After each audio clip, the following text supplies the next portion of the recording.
Oh, it worked. Eh, It seems to have worked. We're all live. Hey, right. everybody. Oh, talking about our favorite subject today, so we should get started because it's going to be it's a It's lot to squeeze in. it's a lot to squeeze into a podcast episode. I agree. So, all right, let's get right to it, and then we'll have Q&A for those attending live and not live, but attending in Zoom at the end. All right. Welcome back to Feed Your Brand. I'm Tom Hazard, along with my co-host and better half Tracy Hazard, and today we're going to talk about: is your podcast website killing your downloads? For most of you, I think the answer is probably yes, but we'll see. Well, and when we say killing downloads, we mean it's like it's hurting your listenership because when you launch a podcast website or any website for that matter, it doesn't matter whether you're hosting a podcast or hosting a blog or, hosting a video channel. If you don't do it right, then you are making sure that no one can find you, right? And that is really the issue here. We're talking about people finding you, people listening to your show. The more listens you get, most of our Podetize hosted clients, so anyone who is a user on our Podetize system, will see about 30% of their downloads come from web traffic. So if you have no home base, you have no website, you're leaving 30% traffic on the table that those of us who know about it get. I think that's a pretty conservative number, honestly, Tracy. But I yeah, do too. yeah. And I want to preface this just briefly before we start going through all of the things not to do, which is what this episode's about. And there's a lot. So please understand, we're not going to go into tremendous detail on every one of these topics because otherwise it'd be an hour and a half long podcast episode. But it's a good, solid list. But I want to preface this by saying, if you do not have a website for your podcast, get one. You Now, absolutely need one. You in your own website, not, and we'll talk about again what not to do. You'll hear some of these things, but your own website, not one provided by the hosting provider. So we'll get into that. You have anything else you want to preface with before we get started with our list, our recommendations of what not to do?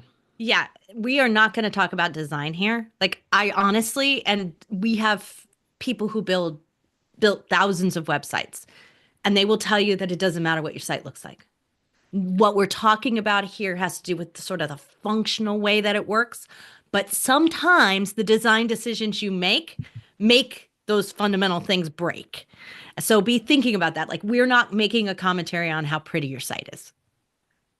I agree with that. It's not I mean, I do think that how a site appears has a lot to do with what people will do on the site and, how attracted they are to dive into it. But we're really not talking about design. This is very much more functional. Um, so yeah, Structural even, right? I wouldn't even say yeah. it's I not mean, just functional.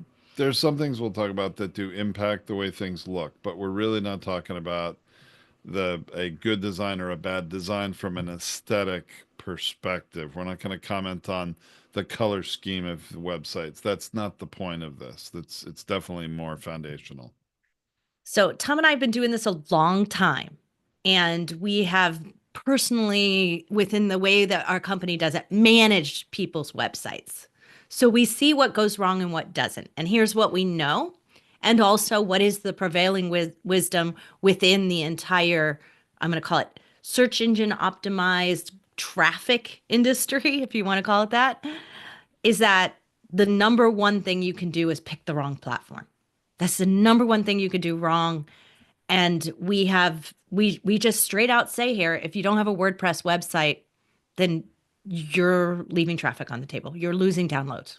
There are some exceptions to that. We have seen some custom coded websites. We've seen some Squarespace websites. They're doing a better job these days of SEO.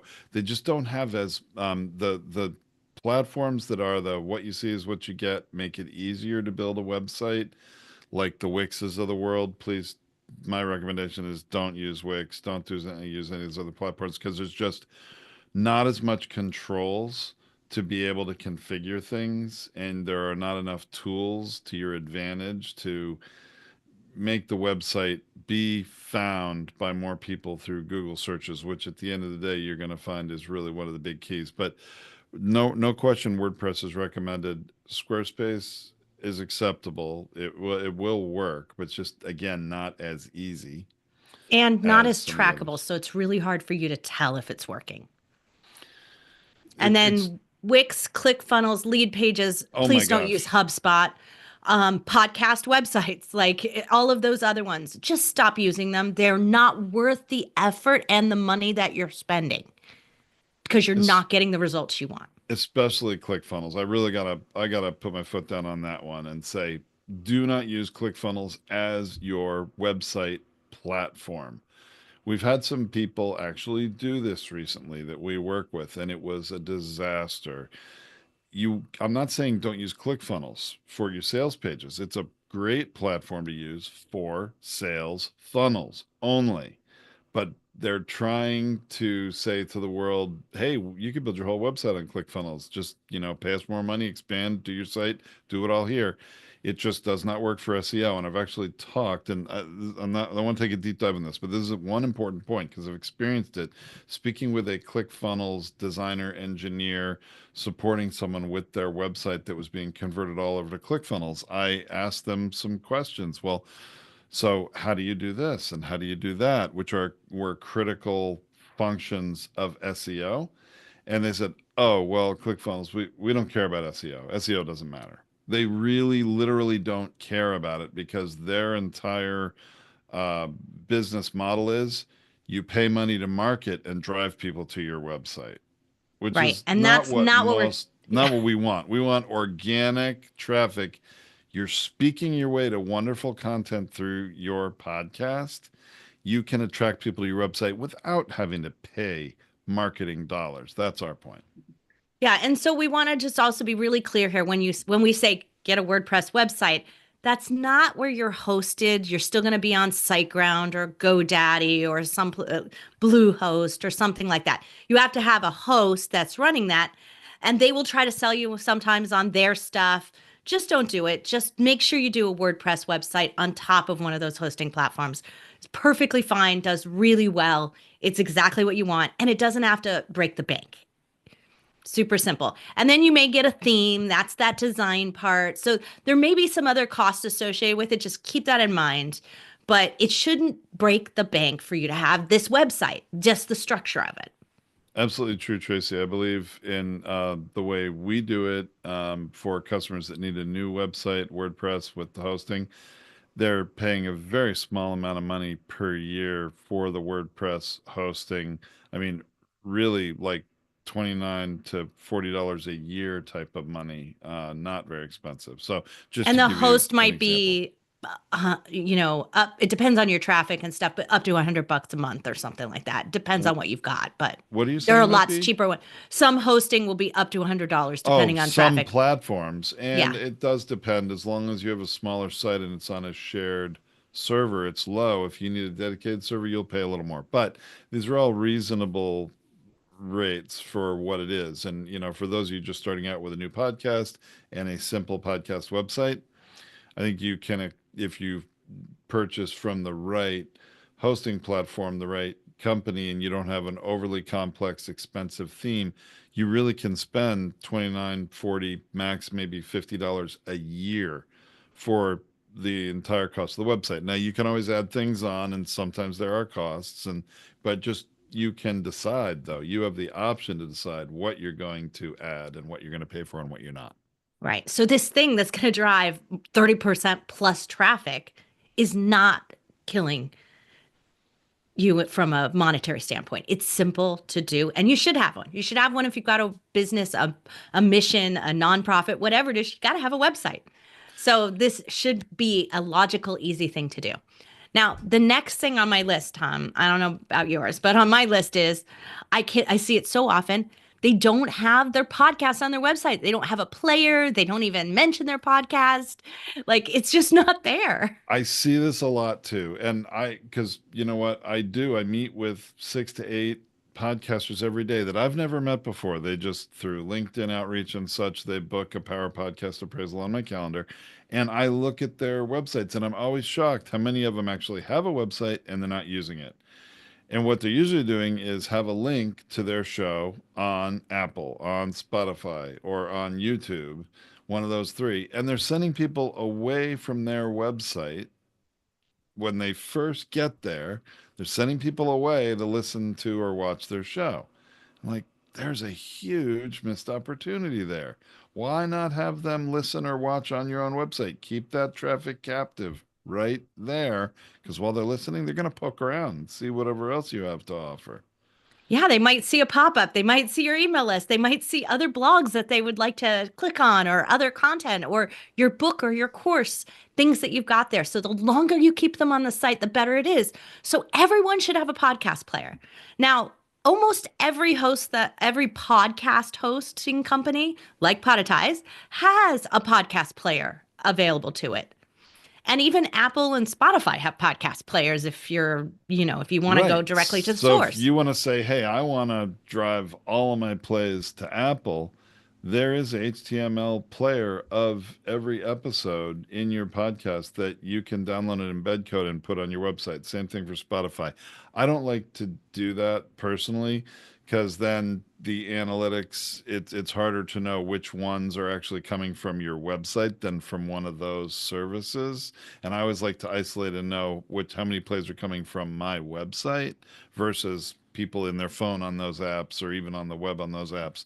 So I think there are some really good reasons why. And not only that, you can't get the Apple Player embed code for an episode until it's published. So that means that you can't set it up ahead of time and schedule that blog to publish with a player in it. But when you're using a Podetize player or whatever player comes from your host, you usually can get that player ahead of time and put it on the website. Yeah, we call ours the Showcaster with an R at the end, and we have lots of website-friendly customizations because we're meant to support websites. Like that's what our whole mission is.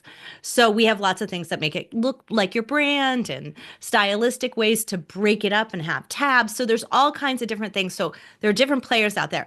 I'm a big fan, Tom, and you know this, of the main player, the big player that has your entire show in it. The whole list of And episodes, right? yeah, has it all in one place, makes it really easy because I've seen people just like sit on your website and go straight down that. That's a great place to have other information about you and things like that.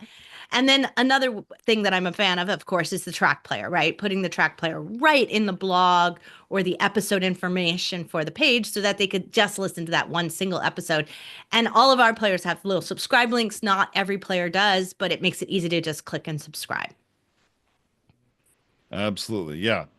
Podcast player is a complete requirement on your podcast website.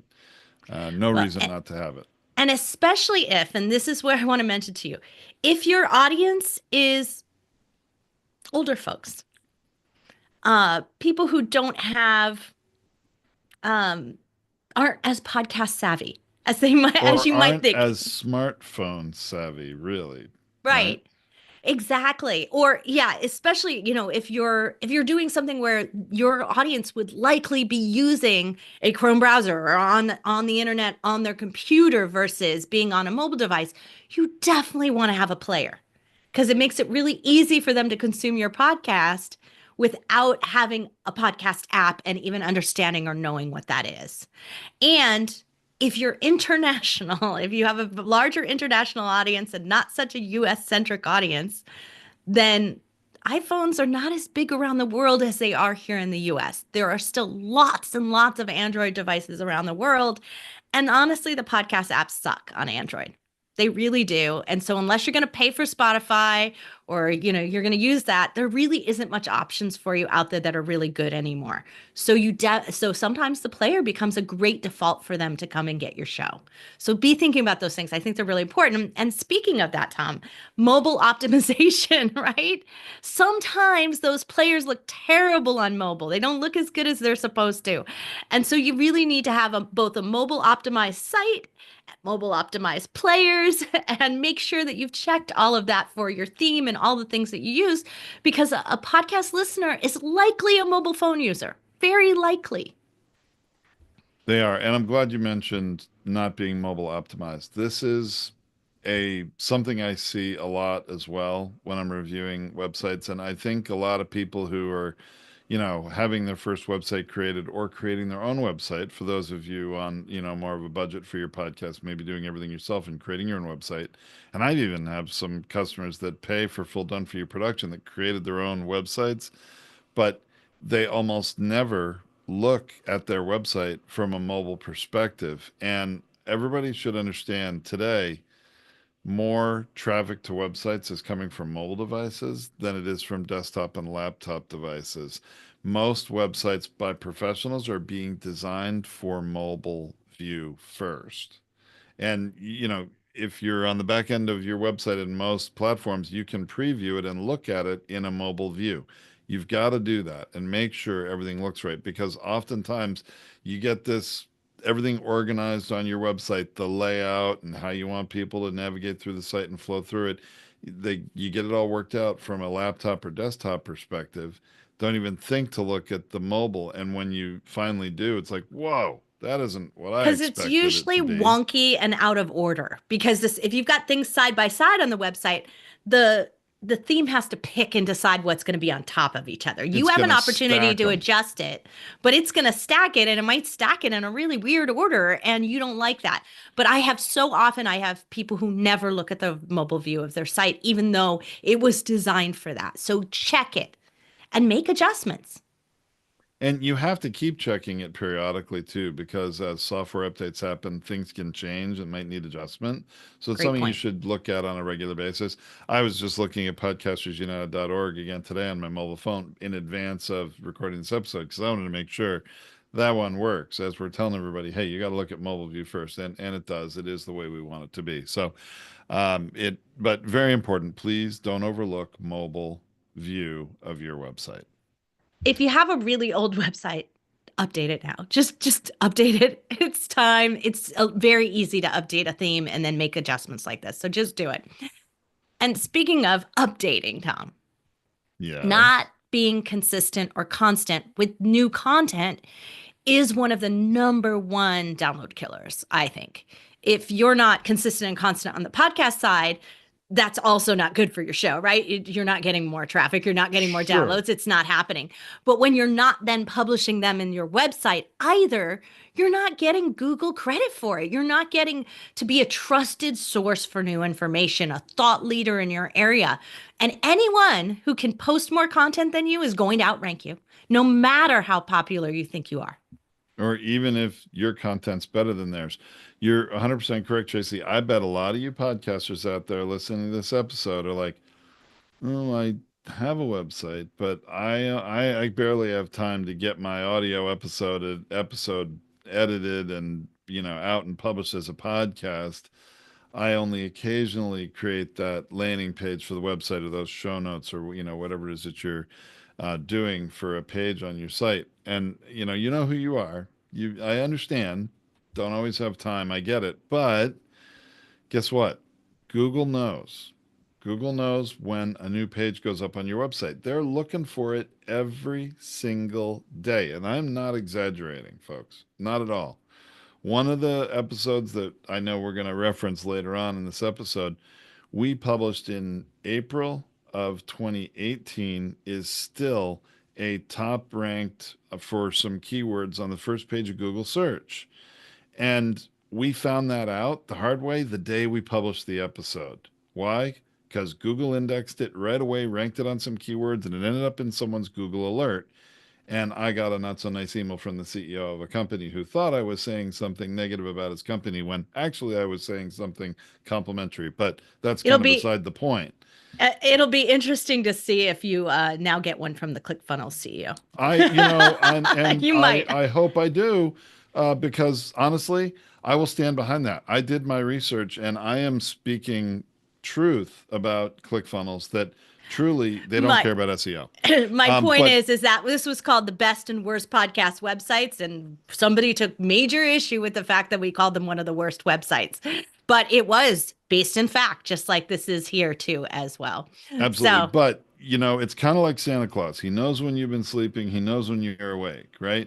Google knows when you're publishing new content and when you're not. And so it's really that important. It's really what's the old cliche in the journalism, publisher perish? Publish or Uh, perish. the Yeah. reality is very true I think about that's in education, online like it's like content. research, but like if Maybe you, it is. Maybe yeah, research professors or your white yeah. papers, whatever. There is, but in any case, it is really true. Being consistent and constant. And I know our mantra is always with podcasters, you've got to publish on a consistent basis. That's true, but you've got to publish on your website too.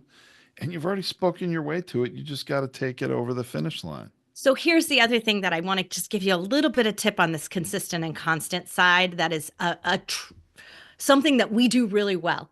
Schedule it at the exact same time day as your podcast. Because the other thing that Google loves is that level of detail consistency of posting at the same time each week. And don't go seasonal. This is why Tom and I are not a fan of seasonal. Like podcast websites in general, but your podcast listeners don't understand why you're taking a week off. They don't get it. They're not off. Why are you off? And Google thinks the same way. They want And someone who's going to show up week after week after week.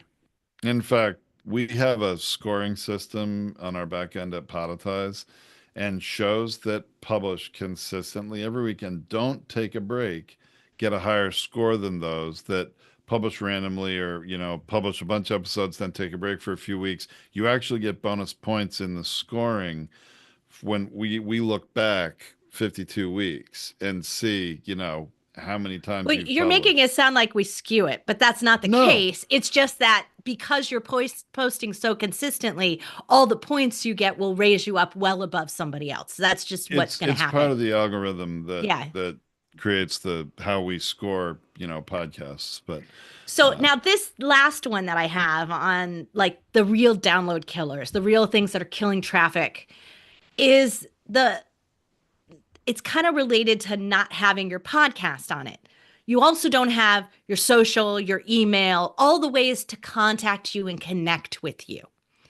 So you're not creating this simple and easy way for me to say, oh, that's a real person. I want to connect up with this host. I want to subscribe to their show. I'm going to trust them. You're creating this mess of not being able to connect. And on the flip side of it, you're creating a mess of not being able to share when you fail to put your social links in.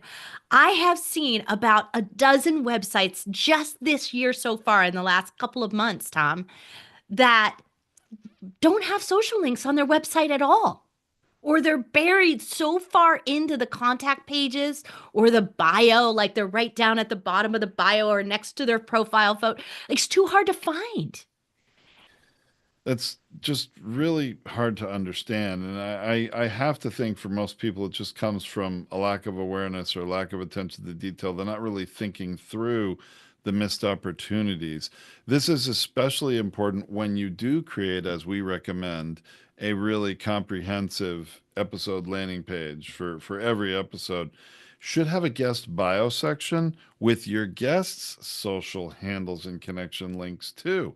And you should be giving that stuff to your listeners for free, but guess what?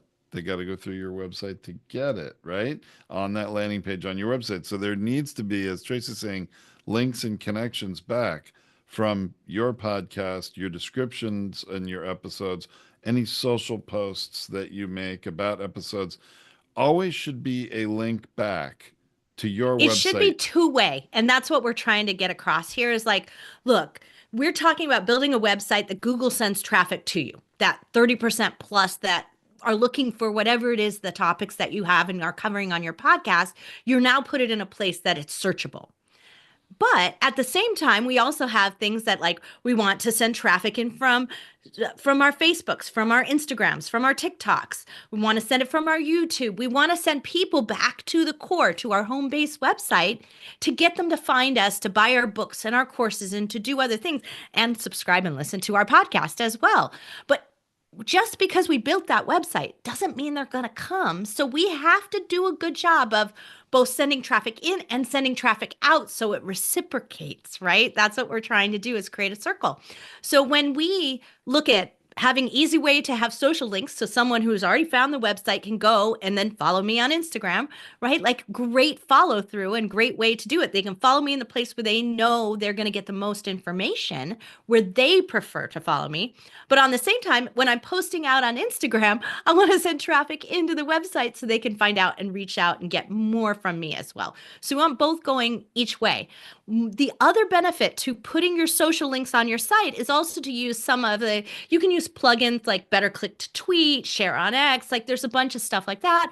Or you can do just simply the share links that come with your theme. And you can put them on top of each blog. Sometimes they run down the side of the site.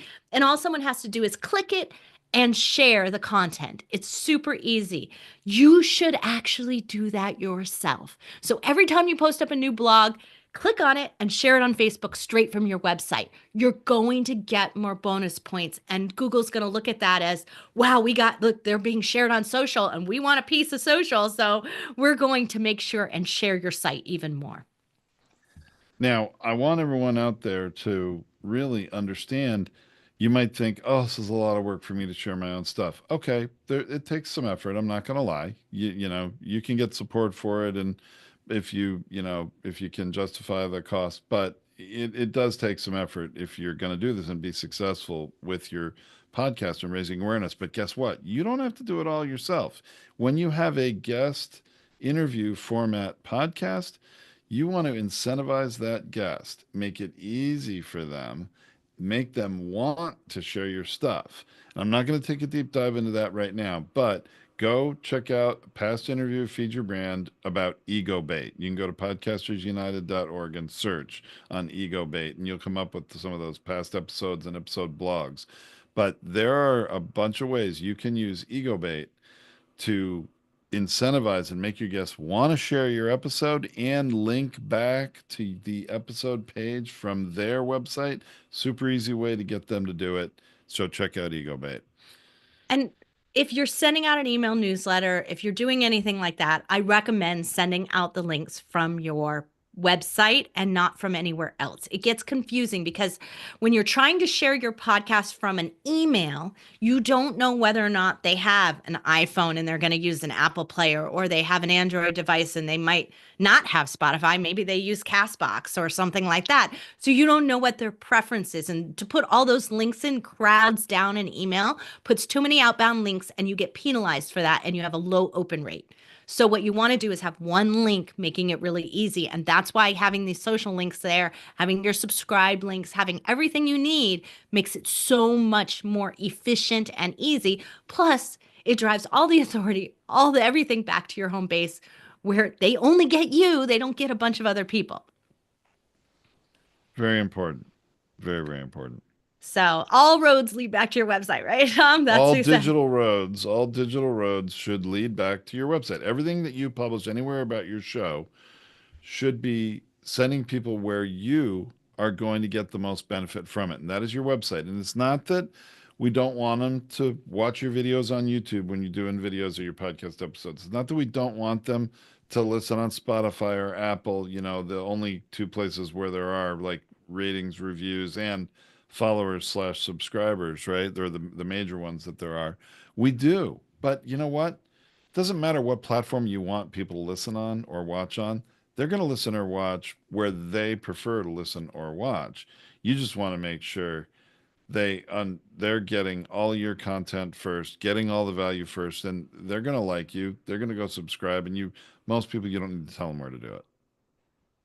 Right. So Tom, you look at a lot of websites. I look at a lot of websites, and there are some really common mistakes. And most often they come from, I'm going to say, inexperienced web designers, web builders who haven't built a ton of sites and haven't made the mistakes yet. So we have that. We also have it when we have a lot of do-it-yourselfers. There's too much information out there. If you're doing it yourself, you don't know all these details. So we don't want you to think of these things as total criticisms, but we see these mistakes again and again and again. And if we can announce a prevention, right? Like if we can prevent you from making these mistakes, or a web designer says, oh, I only use this. And you're like, wait a minute.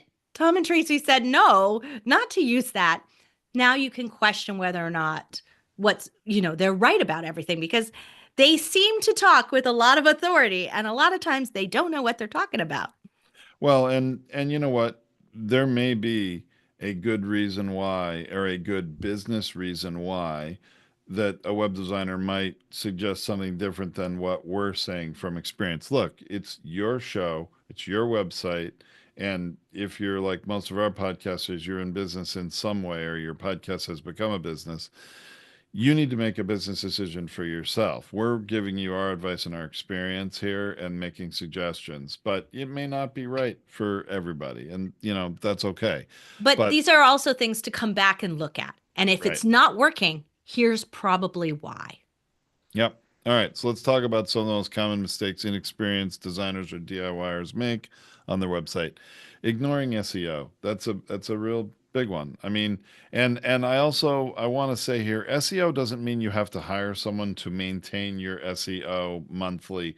That's really internet 1.0. I know there's a lot of agencies who are probably going to be unhappy with me pulling back the curtain on this, but month to month, there's not a whole lot that people need to do to maintain SEO on a website that's worth spending many hundreds of dollars or more a month for. Yeah, your website, having someone who knows what they're doing, check it out, configure it from the start to be correct is good.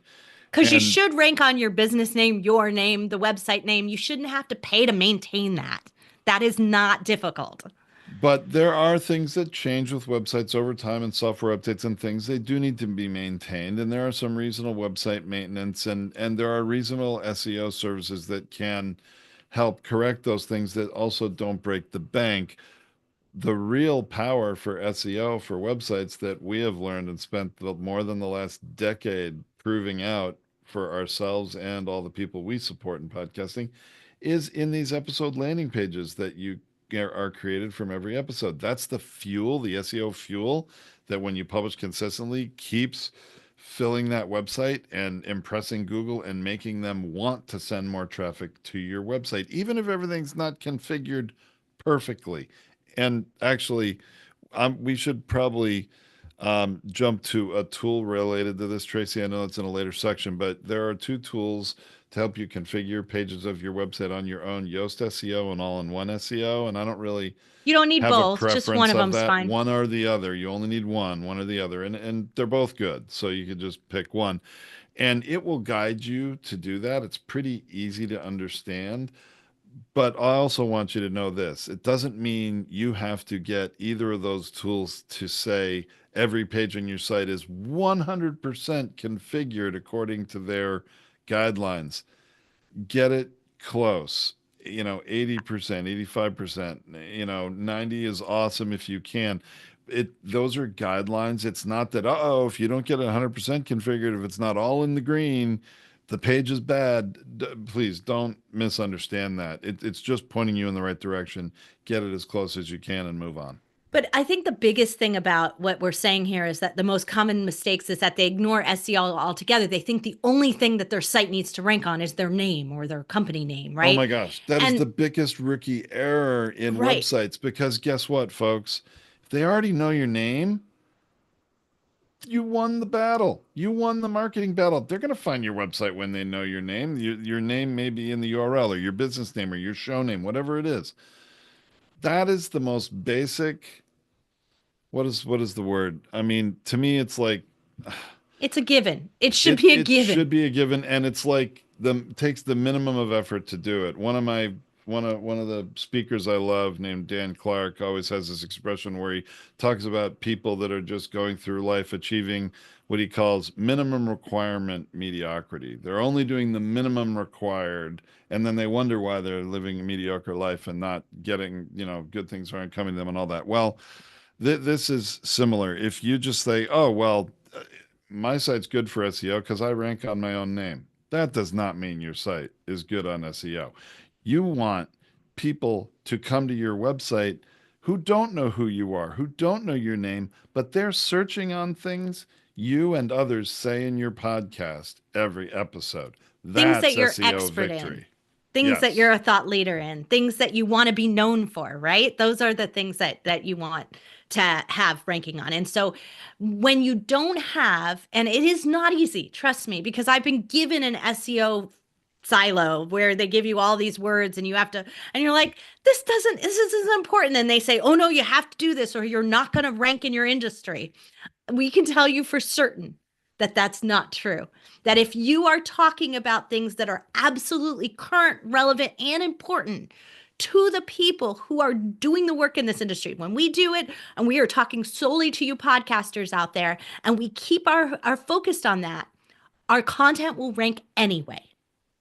And that is because Google understands that about 20%, 1 in 5 things that it's being asked for, it's being searched for, it hasn't even heard of it. So it doesn't know where to go yet. So those are the things that I want to be on the cutting edge of. So it's okay That's to true. be almost ahead of it. And so that's where our spoken word is so brilliantly ahead of You're it. you're 100% right, Tracy. As we prepared for this episode, I really forgot about that. And that was one of the early lessons we learned, I think back in 2015 or so, that just because you have a website with old content, and old content is good, publishing new content also tells Google you're current and keeps adding a lot more to it. But I think, Tracy, and I'll have to look up this stat again because I haven't looked it up in a few years, but as I recall, fully 20% of the new searches that happen in Google every day, Google's never seen before.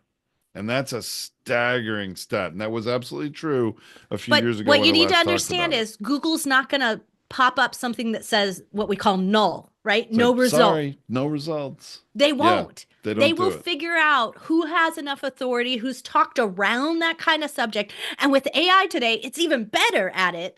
It's going to send it to your site. It's And going to that's give what you you the want. closest thing that it believes is relevant to what you've searched on. And that's why old content, old web pages, old blog posts continue to get new keyword phrases associated with them all the time because there are always new keyword phrases being typed into Google. I know that may be a mind-blowing stat. The first time I heard it, I'm like, how could that possibly be? But with the billions of searches going on in Google every day, literally, again, last time I looked it up, it was fully 20%, 1/5 of all the searches, the phrases people are typing, Google had not seen before. Yeah. And so you can take advantage of that when you have more written content on your site. You can benefit from that. So now here's what I don't want you to do from what you just heard from us. I don't want you to use any of those services or do any keyword stuffing or follow any of these things where you put like all these keywords in white at the bottom of your white page. So it's there, but no human can see it and the bots see it. Keyword stuffing is a huge mistake It does and not work. it will kill your site. It It, does it not doesn't work. work. It can be counterproductive. They're in, Internet 1.0, and we're at least in like, I don't know what they're calling it in the media. We're in at least 3.0 in my mind here. But anyway, in the early days of the internet, when remember our first business, Tracy, not only coding our own websites, but our own shopping cart for buying things in it. And thank goodness we don't have to do that anymore. Yeah. But you there were days in the early internet where keyword stuffing worked. It does not work today. Google is constantly tweaking their algorithm so that you can't game the system.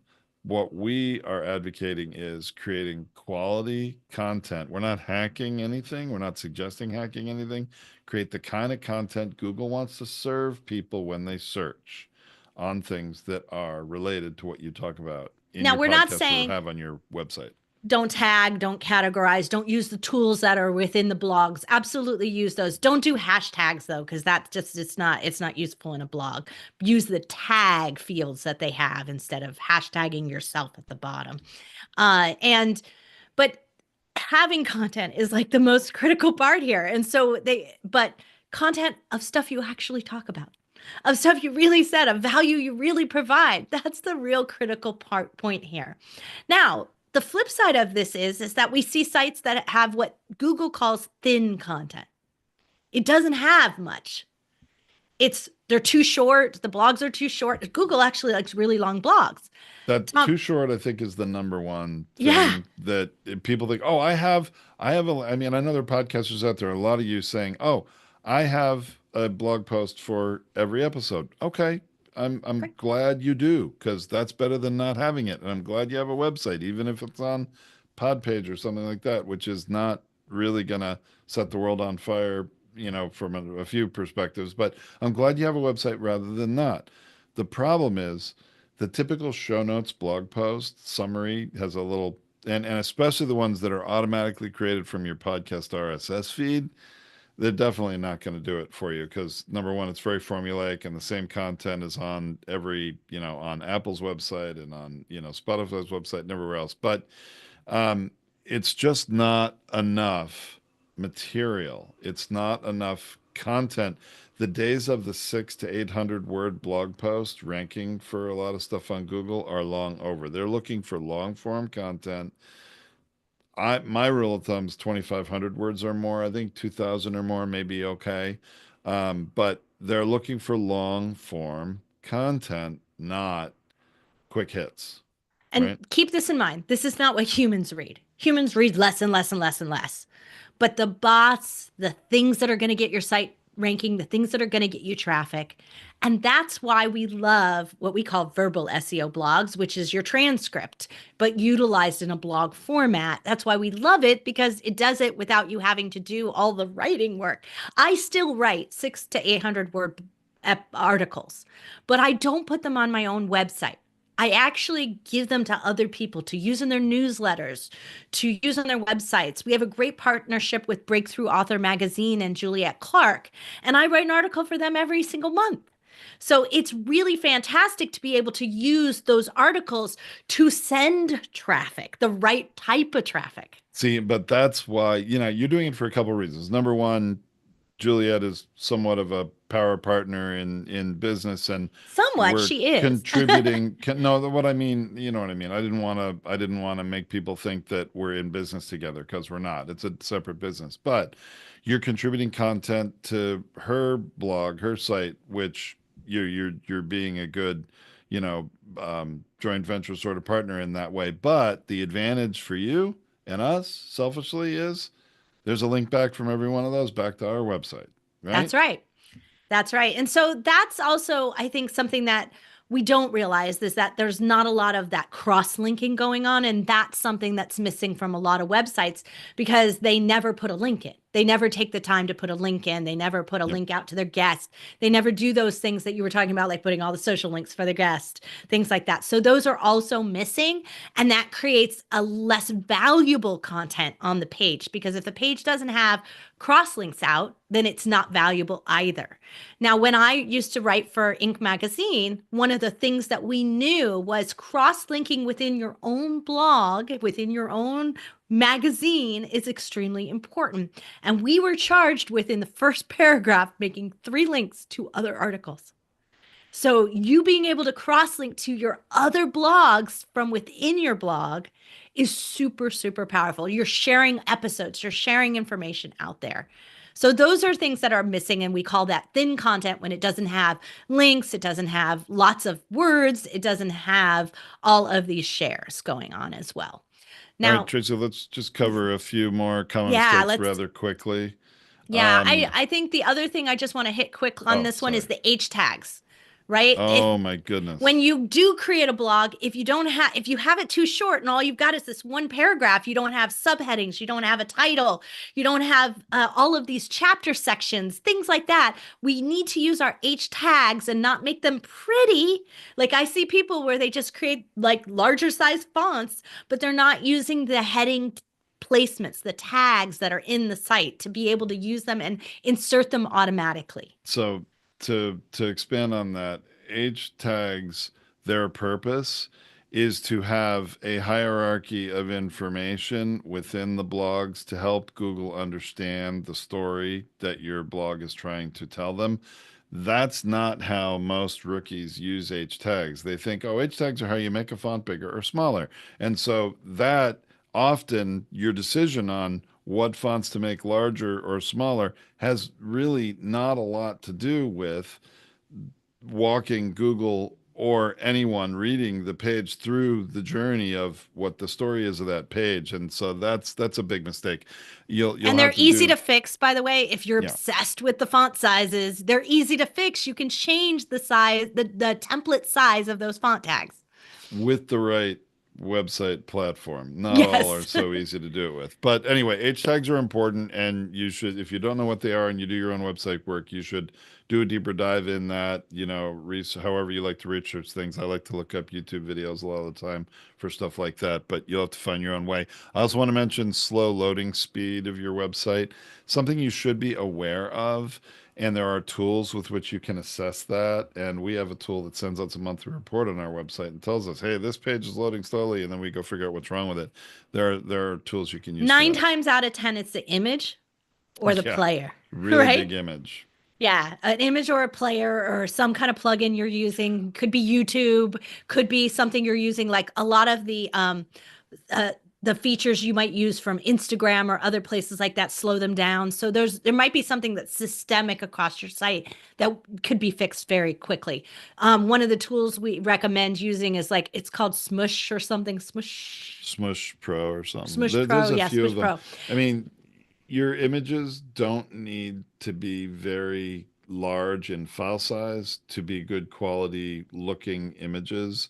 That's the one of the biggest things that slows down a site Yeah, for and sure. it happened recently because I was playing with some things in Canva and I just hit download. I wasn't really paying attention to the size that it was resulting in. And when Tom saw it, he was like, wow, that's gigantic. Why is that a 3 gigabyte file? And it's like 600 by 600. It was not a big deal. So I was like, this is just crazy. And so pay attention, especially if you're using something like Canva. It's customizable. JPEGs are a lot smaller than PNGs. That's going to be a real plus for you. It makes it easier In to get fact, them smaller. our SEO go-to expert always tells us don't use PNGs on your website. She Yeah. just like stay away from them. And so, I agree. Yeah, absolutely. So pay attention to that because that's one of the biggest things that can slow down. And if your page load is slow, they're not going to click on it. They're not going to stick around. They're not going to wait for it. And then they'll never consume your podcast. Yeah. Okay. Um, Also, long term on your website, make sure you know how to check out your analytics for your website. Be aware of what they are and what some of them mean, because that's something you should be aware of. All right. And I hate those. Like, don't get me wrong. Like, they're so confusing. There's so much of it. That's kind of why I made Tom and build it into our portal. So in the Podetize portal, we have website stats and podcast stats side by side, and we use a more advanced service to be able to do that. That's kind of expensive, but it gives us just the top level things that I want to know: how much traffic is going in, and what keywords are ranking, what pages are doing well. Like, I just want to know the simple things. So go in and figure out what those analytics are that matter to you. Hmm. All right. Are we going to go share a couple quick tools, Tracy, before we wrap this up? Yeah, absolutely. Let's do it. Google Search Console, which is basically website performance and monitoring. It should be installed. If you And don't know it's what it is, it's not. free. It's free. It's It's free. easy. Google has a complete tutorial on how to put it in. Same thing with SiteKit, and which is kind of like if you used to install Google Analytics or I forget what they had. It had like a weird name like There's a G3 few something. different plugins for WordPress sites that allow you to view some of your Google Analytics of your website in them. There's, it's a choice which one you would like to use. You can check a few of them out. We use SiteKit and are happy with that one. But of course, your Google Analytics are available to look at on the web in Google Analytics. It's just kind of easy that you can look at it on the back end of your website when you're doing other things on your website if you install a tool in a website that allows you to install such a tool. So we already mentioned Yoast SEO and all-in-one SEO. Don't really need to go that again. Back up your website. Oh my goodness, I can't tell you how many people have their websites at risk because they're not backed up. And when something goes wrong, you're stuck. You got to rebuild the whole website. Can't. There are many, many tools out there to back up a website. And if you're on a WordPress website, a simple one's called Backup Buddy if you don't already have one. But also, I also want to warn you, do-it-yourselfers, sometimes you may not realize you have multiple backups being saved of your website, and that can actually cause a different problem because if you have too many backups being saved as your website grows, you end up running out of server space, and that can take your entire website down when you run out of server space. So there's sort of two sides to backups. You need them. Make sure you have one doing a daily backup, overwriting them after however much time, a week, a month, whatever you want it to do. You need a backup because when something goes wrong, much easier to find the backup just prior to when things went wrong and restore it and then fix the problem than to have to try to fix the problem the hard way or spend a lot of money on someone else trying to do a forensic research project and figure it out. You And mentioned then, Smush and yeah, there's other ones out there. You can okay, find ones that just to help compress the images on your site to keep them small. And it'll do it as you load them up. So as you load them into your library, into your image library, it'll smush them for you. So that's an easy one. The other one we have is XML sitemap. And that really is, you have to have your Google Search Console in. You submit the XML sitemap of your site to the Google Search Console, and it helps Google learn how to crawl and index your site.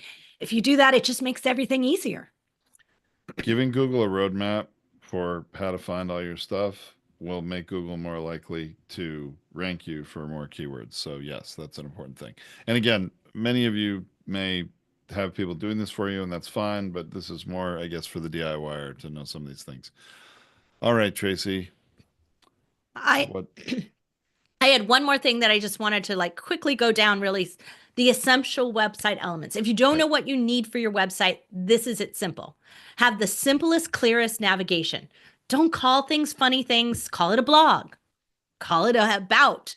Like just keep it simple. Contact, right? Make it streamlined as possible. Don't get cute.